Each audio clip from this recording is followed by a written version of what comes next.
welcome to our program today on ranked choice voting with Rob Richie, who's the president and CEO of FairVote. I am Laurel Plimier, and I'm the president of the League of Women Voters of California. And as always, I want to thank you all for taking some time out of your day today to spend with us, both on Zoom and on YouTube. And this event is part of a larger Defending Democracy speaker series. We're fortunate to have a number of local leagues across the country who are co-sponsoring this series with us. Collier County, Florida, Gunnison Valley, Colorado, Oakland, California, the Pikes Peak region in Colorado, Portland, Oregon, Pueblo, Colorado, Santa Barbara, California, and Solano County, California. We appreciate your support and welcome to all of the members and guests of those leagues who are here with us today. I checked our registrations earlier this week, and there were 20 different local leagues represented. So we're very excited about that and happy to have you here with us. You may have seen our first event on voting rights from last month, and if not, you can find a recording of that event on our YouTube channel. We have 4 additional events coming up in this Defending Democracy series: election law and the Supreme Court with Erwin Chemerinsky on March 1st, an international perspective on US democracy with Fiona Hill on March 30th, election subversion and disinformation with Rick Hassan on April 5th, and finally a more California-centered event on getting out the vote in the Central Valley with Fonda Karelitz and Shannon Edwards of Central Valley Matters.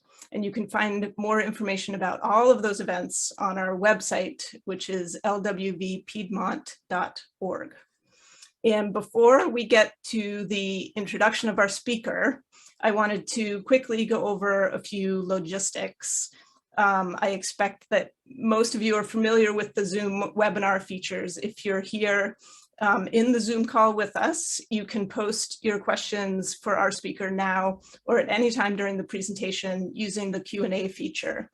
And if you're watching the YouTube live stream, you can post your questions in the live chat there. I'll ask as many of them as I can during the last half of the program. You can also feel free, I see a lot of you already are introducing yourselves in the Zoom chat, which is great. But if you have questions, please make sure to post them in the Q&A where we're more likely to see them. If you're joining us on YouTube, or if you're watching a recording of this event at a later date, please subscribe to our channel and click the bell, and you will get notifications of our future live stream events.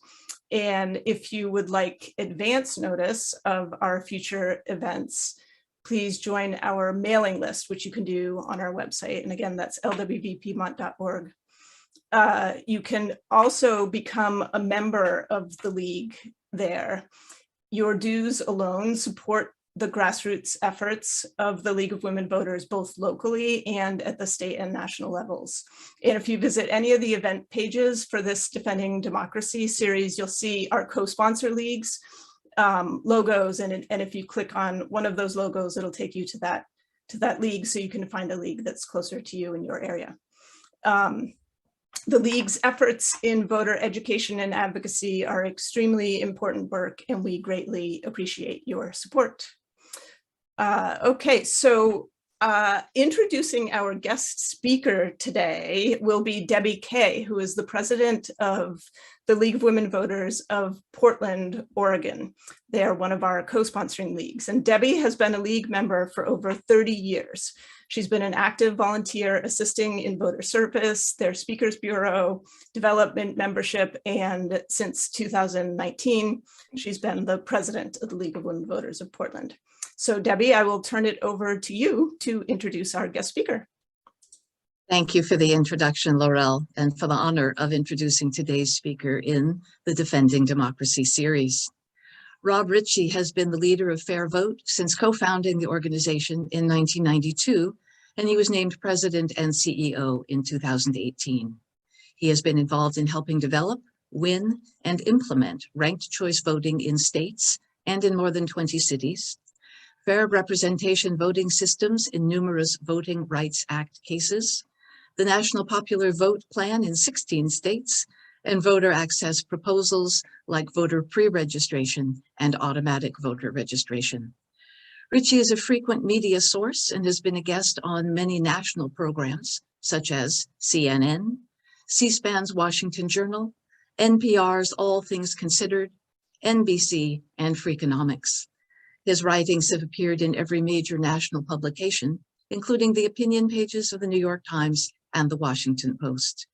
His work also appears in 11 books. He is the co-author of Every Vote Equal, which is about electoral college reform, and Whose Votes Count, which is about fair representation voting.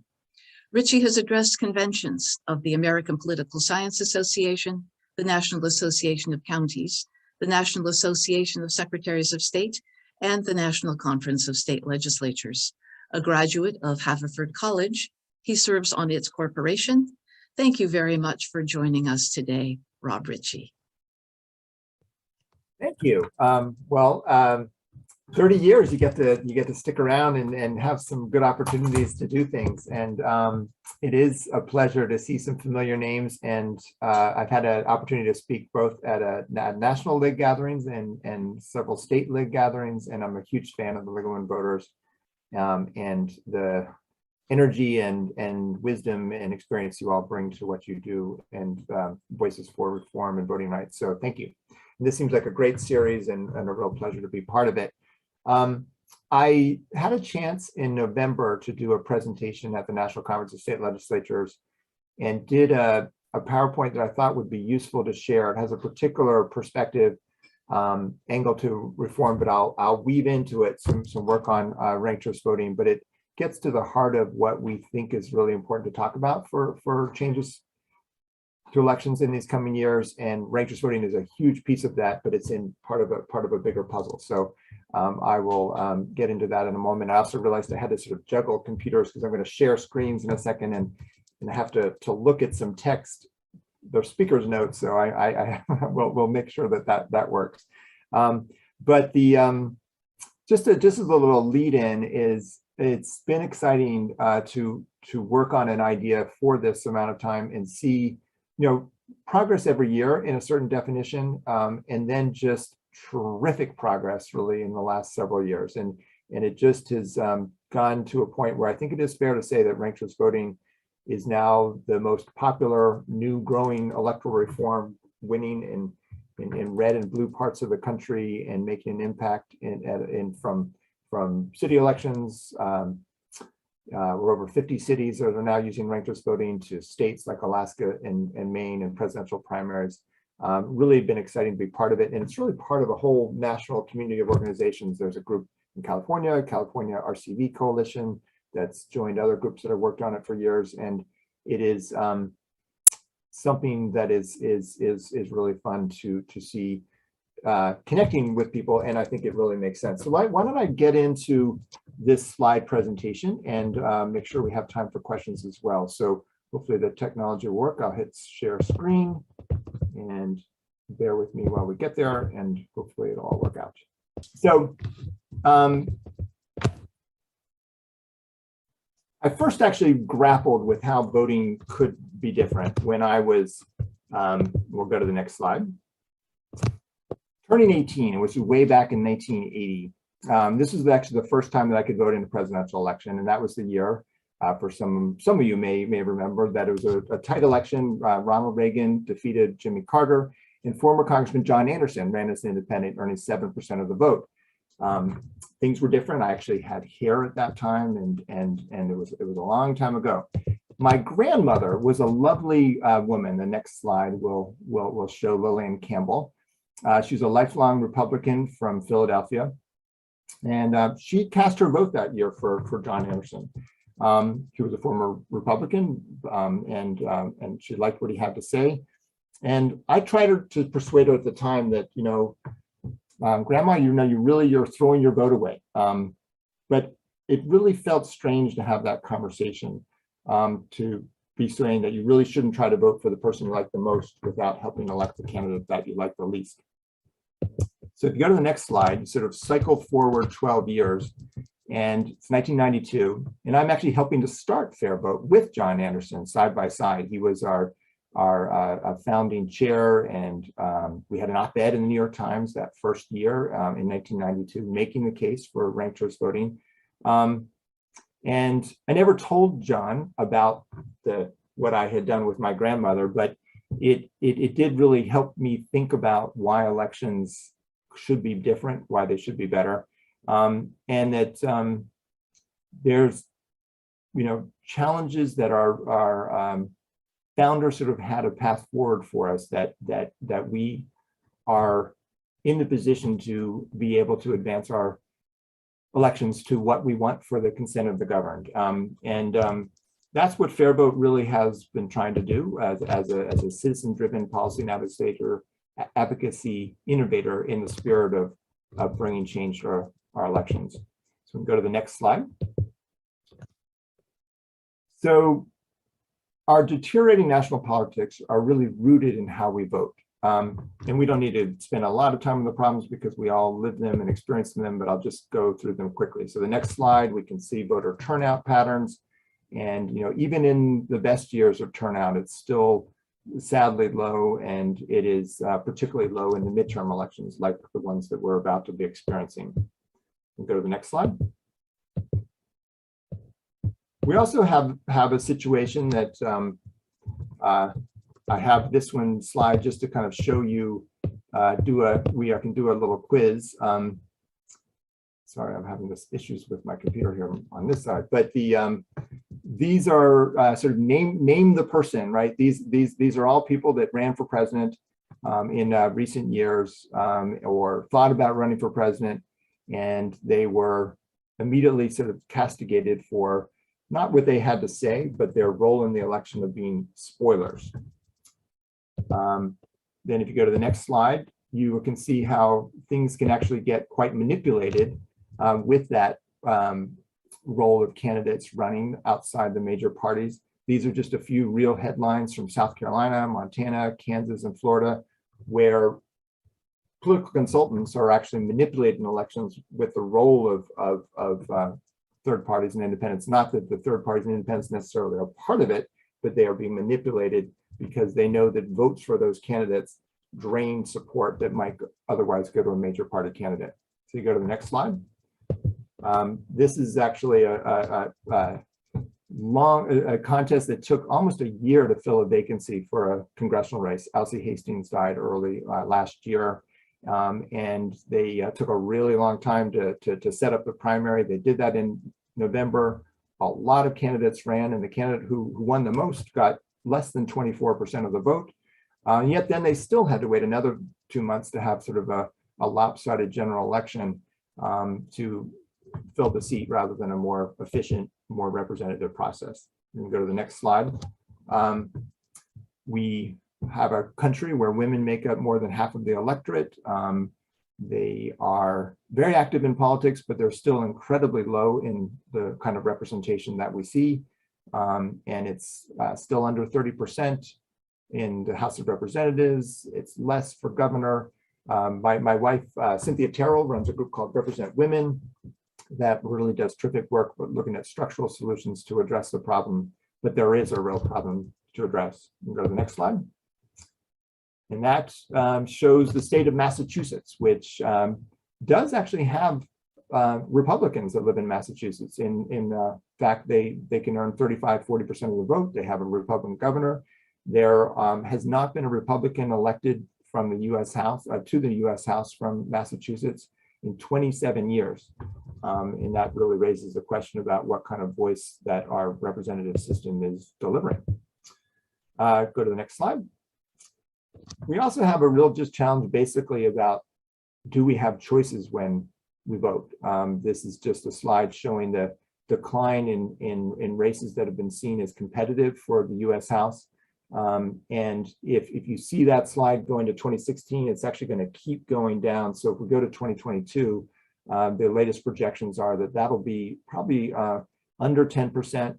And disturbingly, it's actually not much different in the commission states like California than the non-commission states. So while redistricting commissions are delivering some things that are clearly better, the idea of voter choice really isn't. And then if you also look there, you'll see the decline in competitions not just happening during redistricting, it's happening over the course of a decade. And that's this challenging dynamic of like the big sort and how we're starting to just live in less and less competitive places.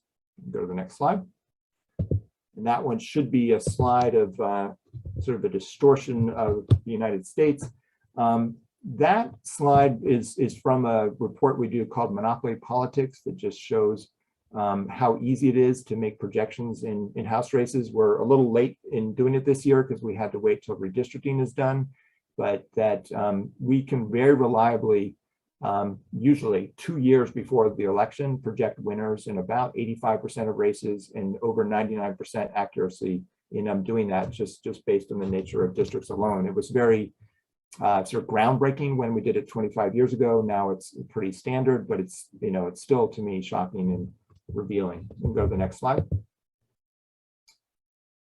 That one is showing just part of what's going on. And this is a slide just showing the number of percentage of voters that split their ticket in congressional races versus presidential races, voting for one party for one and one party for the other.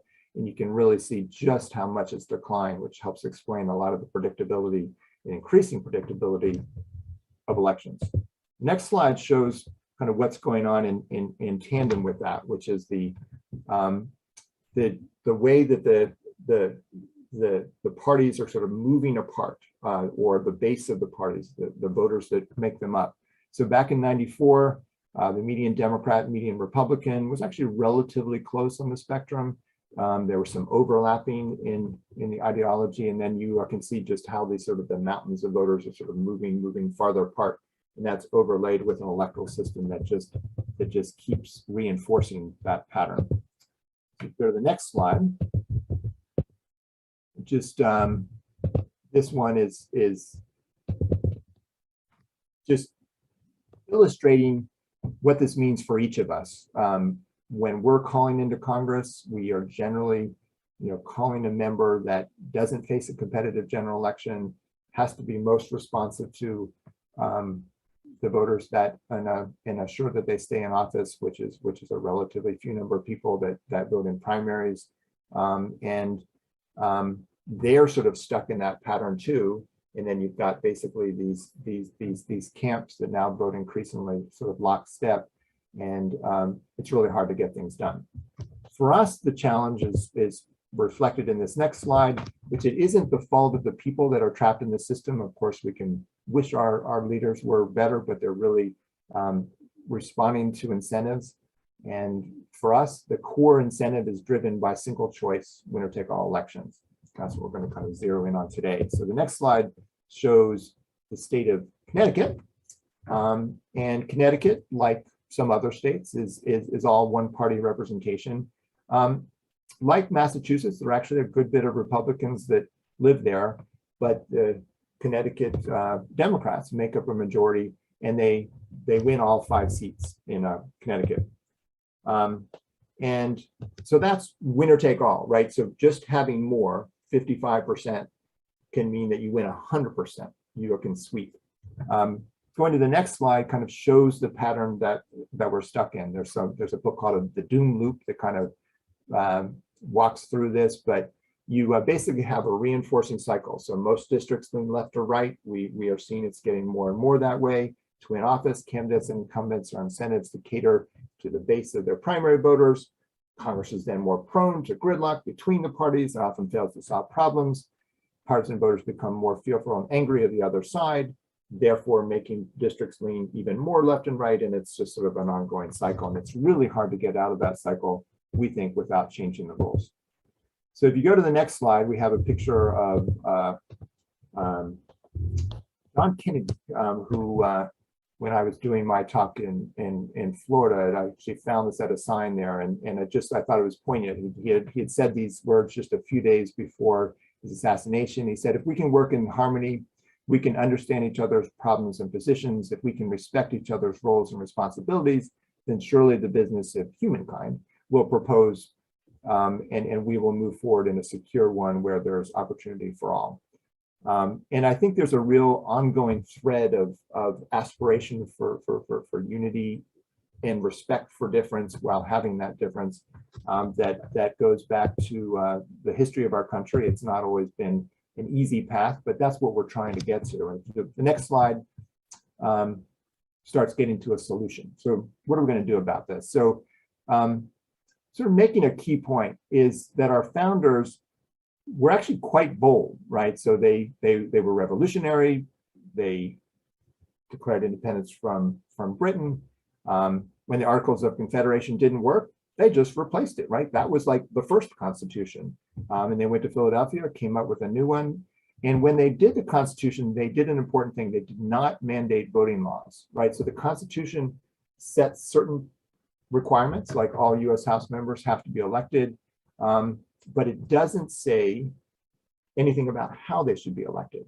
That is something that Congress can set a pattern for the whole country, at least for House elections, but it can be left to states, and it can be something sort of each generation is supposed to be having this conversation. And in fact, during their lifetime, there was a lot of changes in our basic electoral rules and voting rules as they experienced them and learned and kept striving toward a more perfect union. And that's something that we think is something that we can lose and that we really can't lose right now. We have to start thinking bigger. For us, thinking bigger is actually quite literal. So if you go to the next slide, you'll see part of what we want to talk about for reform. So this is about the Fair Representation Act, which is a proposal in Congress that is a statute. This is all a statutory change.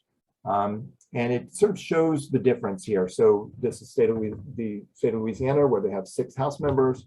Over on the left is 6 single-member districts. Over on the right would be cutting the state into just 2 districts, one district with 3, the other district with 3, and then using a ranked choice voting system that would reliably result in both parties having the power to help elect someone, actually both races in or racial groups in state of Louisiana very reliably being able to help elect candidates of choice and really get to this point of kind of shared representation and a lot more representation for all of us. There is a slide, I have this sort of separate PowerPoint on ranked choice voting specifically, but why don't we just kind of keep flowing with this one. So it's not going to have as much as the other one. And I know a lot of people here today came to hear about ranked choice voting, so we could do a little bit more on that as well. But the ranked choice voting ballot does something rather straightforward. You know, rather than be limited to only a single pick. So if you look at that ballot on the screen where you have Amanda, Brian, Chloe, and Darren, you know, rather than just being able to vote for Brian and stopping, this voter has been given the opportunity to say, you know what, I actually have an opinion about the rest as well. And they're able to provide that information in a very useful way. So this voter has ranked Brian first and Amanda second, Chloe third, and then poor Darren is last. And that's actually very intuitive. We often think in rankings, we sort things out. And when we go to vote in these big fields like Republican presidential field in 2016 and the Democrats in 2020, they were only able to pick one, even though people had actually thought a lot about the candidates. And ranked choice voting is providing a means to change that. And we'll say a little bit more on this other PowerPoint, but let me just sort of show a example of a contest here. This is the Virginia Republicans had a unassembled convention for governor last year. And they had 7 candidates, and they didn't want to use a plurality primary because they felt that a primary election wouldn't necessarily identify a consensus winner. So they wanted a system where the winner really had to work to kind of bring the party together. So they held their own contest, and these are the actual results. So Glenn Youngkin, who is now the governor of Virginia, did finish first in first choices, and then the field went on down from there. And then that's all the first choices. And then you say, okay, You don't have a 50% winner yet, so this candidate, Octavia Johnson, who didn't do very well, she was taken out of the contest, and her ballots alone were examined to see who was ranked second. Those were added to the tallies, and then very slight adjustment there. Then the next candidate goes out, and then when you get down to say round 5, where you have Youngkin, Snyder, and Amanda Chase, you see that Amanda Chase goes out, and then Youngkin finally gets over 50%. The thing that was notable for Republicans watching this and experiencing this is that these candidates really came from different parts of the Republican Party. And there were some that really loved Trump. There were some that were pretty critical or relatively critical. And there were, sort of differences within the party. Youngkin had figured out a way to actually draw support from each part of the party. So as other candidates went out, he was able to demonstrate, I have found a way to appeal to backers of those candidates. And he had to work to do that. And that's one of the things that's fascinating about ranked choice voting. It's not a given that people are going to use their rankings. You have to earn them, and then you have to connect. So coming out of this convention, a party that was really worried about being divided actually rallied very quickly around their nominee and ultimately pulled off a surprise victory. So if you go to the next slide,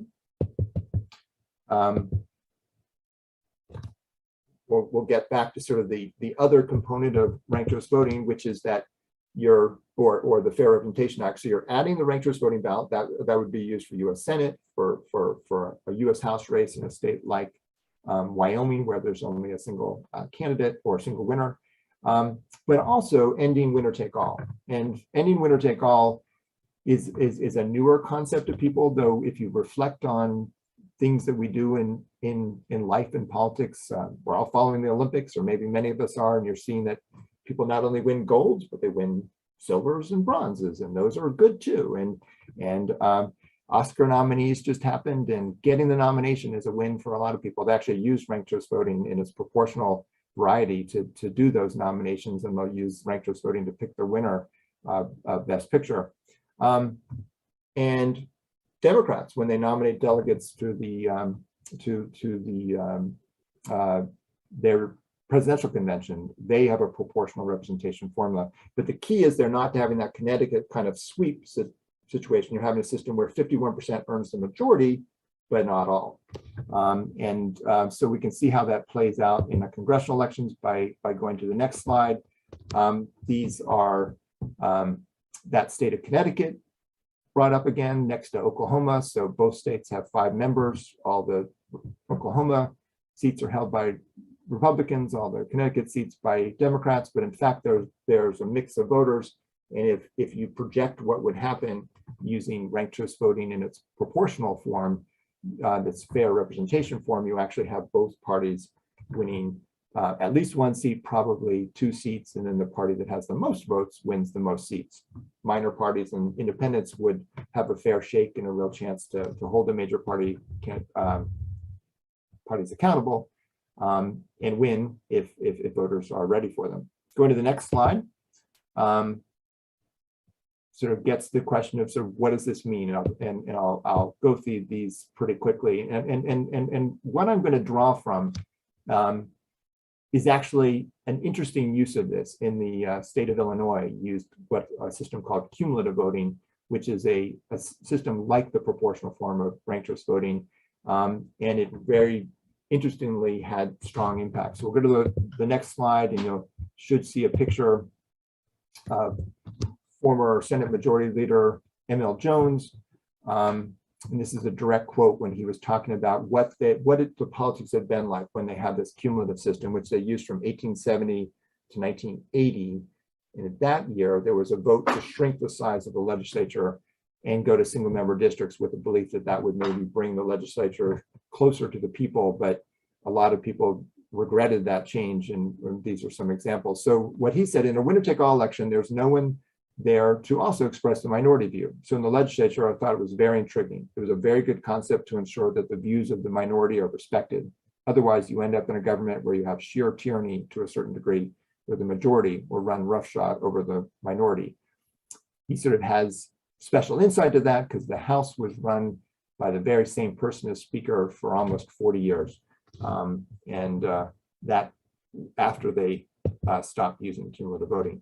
The next slide is Don Clark Nesch, who was a statewide comptroller representative and also state senator. And she said, in those days, there was such a marked difference between the House, which was the one elected by the non-winner-take-all system, and the Senate. The House had lots more freewheeling, innovative people, and ours was just like a prison practically. I came to realize how much cumulative voting in multi-member districts were responsible for that difference. And I'll go to just one more quote, which is from someone who I really enjoyed getting to know, is a former Republican congressman named John Porter, who got elected to Congress. But he told me, actually personally, he said that, I don't think if I had had the experience of serving in a legislative body elected by cumulative voting and having so much opportunity to do things, I don't think I would have become a politician. But he says here, I thought it led to a much more independent and cooperative body that was not divided along party lines and run by a few leaders on each side. It allowed individual legislators to pursue the ideas that they had for improving government and work with members on both sides of the aisle. It's a very collegial atmosphere. The next slide is one that sort of gets to what makes me optimistic even in the midst of these challenging times. And it's sort of another personal story. So there on the right is a picture of my father, who was a terrific man. And he, in the 1970s, took on the challenge of the Appalachian Trail Project. So many of you may be familiar. The Appalachian Trail runs from Georgia to Maine, more than 2,000 miles. It's a real treasure for the nation. At that time in the mid-70s, only about a quarter of it was on protected land. The rest was on private lands or roads. And there was more and more challenges of that. More landowners were starting to say that they didn't want the trail on their property. And he had this really small operation with the Park Service, just a two-person office. And he wasn't the AT director. He had a higher up position in the Park Service. He said, you know what, there's something I can do here. And that would be very concrete. So he started that in 1975. Over the next 12 years, it ultimately became the single biggest land acquisition program in Park Service history, received funding both from Jimmy Carter while he was president and then from Ronald Reagan while he was president. And he not only secured that protection of the land, but then he figured out this creative way where the Park Service would then turn over management of the trail to private volunteer-run state groups and the Appalachian Trail Conservancy, sort of private group, seeing it sort of overall. And what's also sort of touching for me is when you talk to people who worked with my dad at this time, is they really felt that they were part of something big. It's still something that they say was really the best job that they ever had. And part of it is that it's being part of a change that's really exciting, really big. And that's how I feel that we can really do about some of the changes that we need to bring to our politics. And we hope to really see these through in a similar timeline by 2030 is our goal. So if you go to the next slide, sort of end with a quote, at least on this part of the presentation, which is that John Adams 200 years ago said that, you know, when we have a legislature, it should be in the miniature, an exact portrait of the people at large. It should think, feel, reason, and act like them. The very last slide of this presentation is just how you can find out more about FairVote, how you can find out about a vibrant new group in California RCV at calrcv.org. And I do have more slides on renters voting. I realize it's 7:40 and we had that kind of late start. What I might do is just open this up to questions and see if we can find out what people are most interested in hearing from at this point. That sounds like a good plan. Thank you. Thank you so much. Yeah, sorry about the hiccups with the. Yeah, it was my fault. No, full confession. Yeah. No worries. So we do have a number of questions already. What do you think about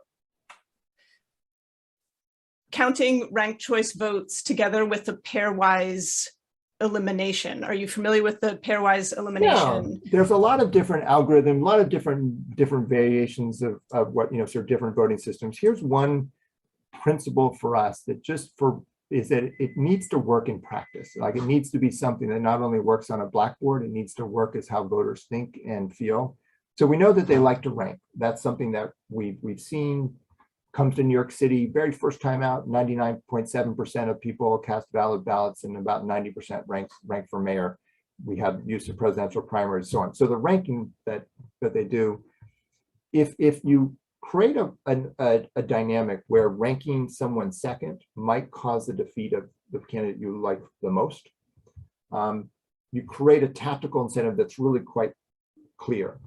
And the mathematical theories that sometimes support systems that kind of allow that possibility sort of melt away when voters just stop using the system. So the pairwise system has a certain mathematical appeal. I can imagine it being very useful in certain kinds of choice making that we need to do. But if you use your ballot all the way through and you rank a candidate second or third, those choices can cause your first choice to lose. And once that's clear, I think you're going to see in like highly charged elections, like it's being used in Alaska. It's actually a really good op-ed in the Washington Post today by Professor Ned Foley, sort of talking about how important the Alaska election may be for ranked choice systems. And he's actually interested in the sort of pairwise systems, but he also says what they have, the traditional ranked choice voting is a good thing. And I think that in that kind of election where, say, the different factions could realize, oh, if I rank someone all the way, if I rank all the way through, I might cause my first choice to lose, then I think they'll just rank only one. So that's key. So that I think my general suggestion is that as you examine systems, sort of think through the lens of how it'll really work in practice. And that's how we've sort of settled on ranked choice voting is something that's working, it's proven. All the Canadian national parties use it, all these 50 cities, and we know voters use the ballot as intended, and it has what we think are good outcomes. So to clarify, the ranked choice voting does not have that risk where— Correct. The classic instant runoff algorithm, if you rank someone second, that doesn't cause your first choice to lose.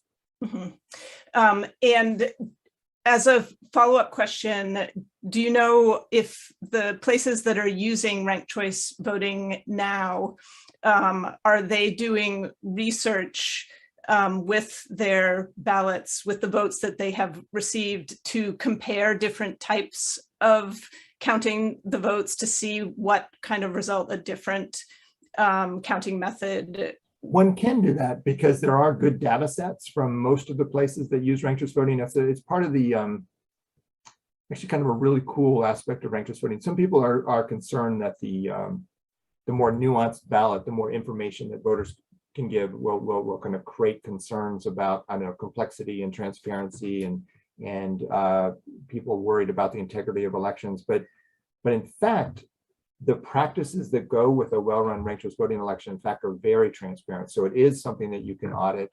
You can use a risk limiting audit, and you can, and you should, we think, release the full set of rankings for each voter. Maine does that every time that they release the results. The Bay Area cities do, and then anyone can kind of use those rankings to examine, run the tally themselves, try a different algorithm, what have you. The thing that I think people always should keep in mind is those data sets came from voters who were using a system that invited the voters, encouraged voters to use their rankings, and that they wouldn't necessarily have done the same thing with a different system in place. Right, that makes sense. So another type of scoring, score then automatic runoff voting. Do you have thoughts about that? Yeah, so that's a new system on that's coming out of some passionate people who care about it in Oregon particularly.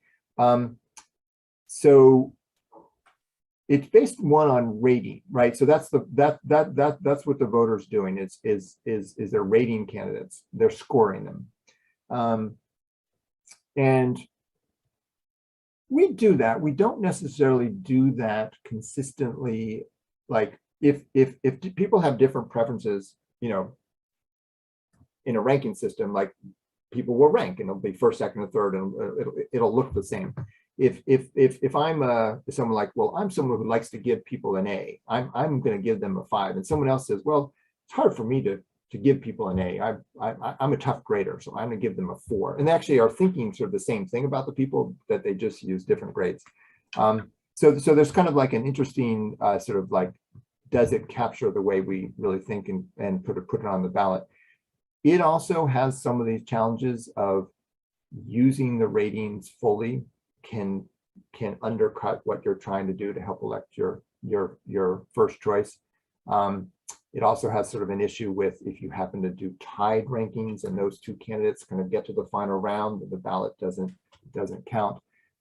And I say all this saying no system is perfect, right? So people can say, oh, well, I can point out how these flaws are true for instant runoff. And I can say, well, you're absolutely right. The thing that I guess I come down to is that we're seeing ranked choice voting in action in a lot of places. I feel voters are using it. We are seeing the changes in behavior that it encourages, which, by the way, I don't know how much I talked about that in the slide deck, but it's a really fascinating part of how it's impacting behavior is that candidates have a different reason to engage with more voters. Voters have a different reason to think about more candidates. Debates during the debate season are better attended because voters have said, well, I've settled on my first choice, but now I need to think about my second and third. You have candidates walking past yard signs for their opponent and engaging with voters because that's a meaningful thing to earn their second choice. And so winners usually get, 60, 65, 70% of people giving them an affirmative ranking. And they earn that, right? And that's I think all the good of what we want. So I say all that because I like what ranked choice voting is producing, sort of instant runoff. I think legislators, elected officials can understand it and respect it. Almost all the places that have passed it in cities, by the way, the city council itself or the county commission has actually put it on the ballot, or a charter commission has sort of gone through a certain kind of vetting. And so that's the one that we think is the one that's going to scale in this country. You talked about voters having to research other candidates. Do you think it could be a negative thing that voters need to learn more? Like, it's already challenging for many voters to educate themselves enough to cast an educated vote, an informed vote, and having to get information about at least 5 to rank your top 5 could be burdensome for the majority of the electorate. Yeah, I think what we're seeing is, most voters are doing it. Like in these contested races that they care about, you are seeing 90% of people rank. So that alone says, okay, 90% of the people chose to do it because they don't have to, right? And going in and casting a single choice is absolutely legal, and you're right to do that, and you're right to say, you know what, I don't really know much more than my first choice. But the reality is, a lot of people do know more than that, and sort of coercing them to not be able to express their beliefs, I think isn't good. And we actually learn a lot more about voters, and again, it creates these positive incentives. And when you see it in practice, you don't see like socioeconomic differences are not behind the choice of rankings, like very incrementally, if they are at all. But it's been upheld in voting rights cases. There was a fascinating situation where some New York City school boards were using this, and there was an effort to change it. This was a couple of decades ago, but to change it so they could vote on machines rather than, at that time they couldn't do ranked choice voting on the machines. And the Department of Justice stepped in and they denied pre-clearance because they said racial minorities were using their rankings, getting fair representation, and it would be regressive to not use it. And anyway, I feel that we have good data, and people can go to our website and go to the ranked choice voting research area and look at our data on RCV page. It has really quite a lot of information that provides more facts about what I'm talking about.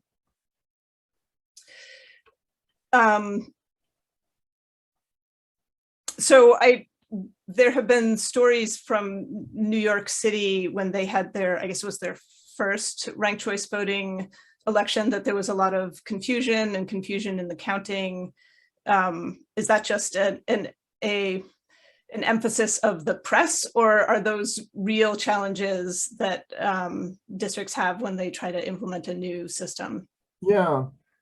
Well, here's the good part of New York City. So let me start with what I really felt happy about in New York City. So it was a tough year last year for us all. It still is for many people with COVID. So the candidates actually didn't even get out and start campaigning in person until just a couple of months before the election. It was unknown what kind of voter turnout would have. Actually turned out to be the second biggest number of people voting in mayoral primary history in New York State. The only one was bigger, was way back in the 1980s when David Dinkins was running. So that was exciting. It was a huge jump from when Bill de Blasio won his first mayoral race in kind of a comparable race. People ranked. 1 out of 300 people did something that made their ballot not count as first choices, but 299 out of 300 did, so that was good.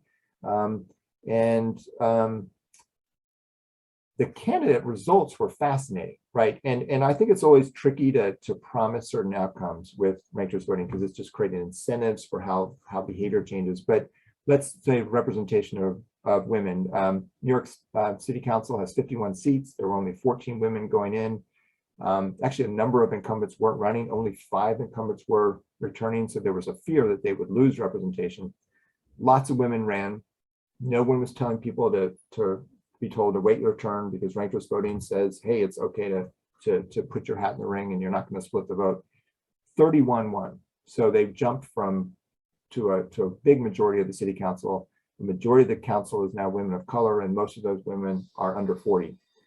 So there's sort of a real invitation to new energy and new voices going forward. People of color did very well kind of across the higher elections as well. On the downside, the Board of Elections in New York State or New York City is famously not always as responsive and transparent in its procedures as it could be. There's concerns about a patronage system and so on for how it goes there. And I think they did a lot of things well.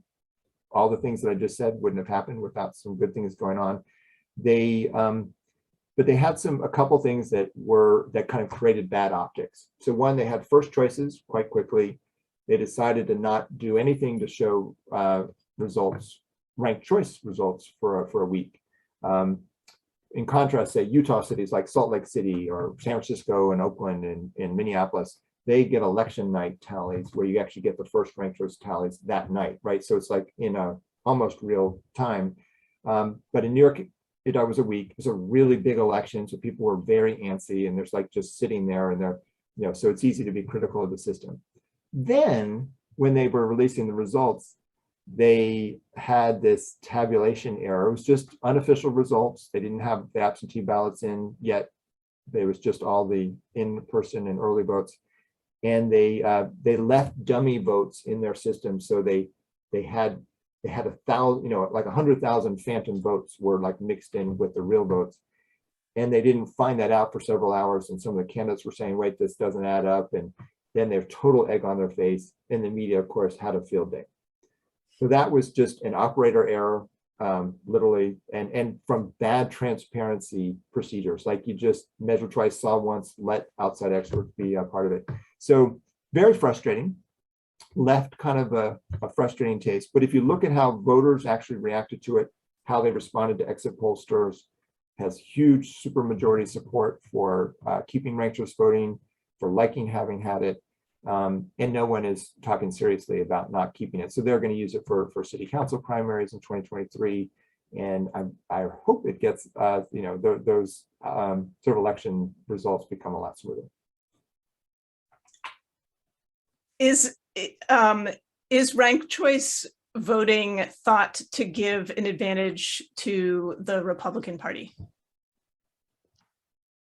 I don't think there's any advantage for any faction or party. I think sometimes people say, oh, it's going to help, I don't know, a certain part of the spectrum or one party versus the other. What it really does reliably, right, is change those incentives for behavior for candidates and voters, and literally make more votes count, like they're counting toward winners and keeping more votes in play. Let me give just a quick example of that, which is that there were 4 states in where the state parties in 2020 on the Democratic side used ranked choice voting in their presidential primary contest. That was, the big field with Biden and Sanders and so on.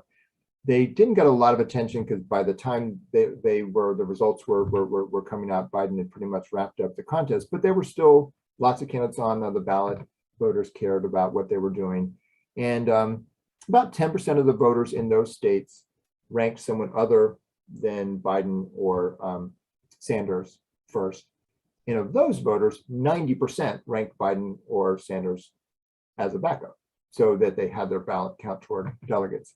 In the rest of the country, there were about 3 million votes cast for candidates who had withdrawn, not even like candidates were still running and didn't do well, but candidates who had literally withdrawn and they didn't get a second choice, right? So if you sort of do the math, if 90% of those had a backup, that's 2.7 million more votes. Anyway, that's the kind of stuff that I think is particularly compelling. For outcomes, it really depends on who's running and then how the candidates react to that. So if libertarians and a conservative party are kind of running against Republicans and Democrats, and that candidate's cutting into the Republican base, as long as the Republican candidate pays attention and figures out a way to be a second choice of them, it might help them. If a Green Party candidate or a more liberal candidate's running outside the major parties, that cuts into the Democrat, like a Ralph Nader or something, right? So it really is very dependent. And what it is always doing, though, is sort of expanding our opportunity to vote the way we want, like sort of grandmother story, and to not have that mean that your vote is being seen as going for a spoiler and that whole argument. Does FairVote have a research department where you might take suggestions for improving ranked choice voting or other methods? Sure. Yeah, people can just send a note to info@fairvote.org. But we do have a very good team that does lots of number crunching and work with a whole network of state groups across the country with a lot of passionate people working on this. And of course, a lot of people have a lot of opinions about how things should best be done. So happy to take a look. And one last question. So I have been wanting to ask the same question of all of our guests, excuse me, as we finish our programs. What is the most important concrete step that each of us can take to protect our democracy as it relates to the work that you do? Well, there's a lot of things that, of course, that we can do. Pay attention, watch the rest of your series, tell friends about it, that kind of thing. I would say for those who are interested in bringing change, one of the things that's really exciting for me is that now that most of the election administration barriers to considering ranked choice voting have been removed, that it is quite possible in much of the country. Someone who was from Portland, Maine, Portland, Oregon, the woman who introduced me, right? They have a charter commission, like right now, they could go to a better, fair electoral system. And we're up to more than 50 cities that have gone to ranked choice voting. There's that proportional form of it. That's a great voting rights remedy. Any community that's going through that conversation about how best to empower their full community to help elect candidates of choice. That proportional ranked choice voting system is something that we're starting to see cities in California like Albany move to. And it really doesn't take a lot of people at a local level to actually instigate change. There's no math to it or sure number, but as few as 5 to 10 people who really care about it and look for a problem to fix and talk to people about it, can actually make a change that then is part of a whole groundswell of change. So we are foreseeing that if we do this kind of work across the country, we'll go from 50 cities using ranked choice voting to 500 cities by 2025. And I think LIGs are often in a terrific position to be part of that conversation. They've already been part of a number of the places that have gone to ranked choice voting. So, study it, take a look, be involved in those conversations, and then change can happen. And you're part of both doing something really great for your community, but part of this national conversation, part of the national changes that I think are so compelling and so important for the health of our overall country. So we'd love to see people doing that. Thank you so much. I really appreciate all of the thoughtful questions. I appreciate all of the information that you've shared with us. I'm very grateful for your spending the time to be with us today. And thank you to everyone who is joining us, excuse me, on Zoom and on YouTube. Feel free to share the YouTube link to the recording of this live stream with friends and family. We will send that out to everyone who was registered for the event, and consider subscribing to our YouTube channel too for easy access to our events. And you can join our mailing list, of course, on our website, which again is lwvpiedmont.org. And that officially ends our program. Thank you so much. Thank you. It's great to be a part of it.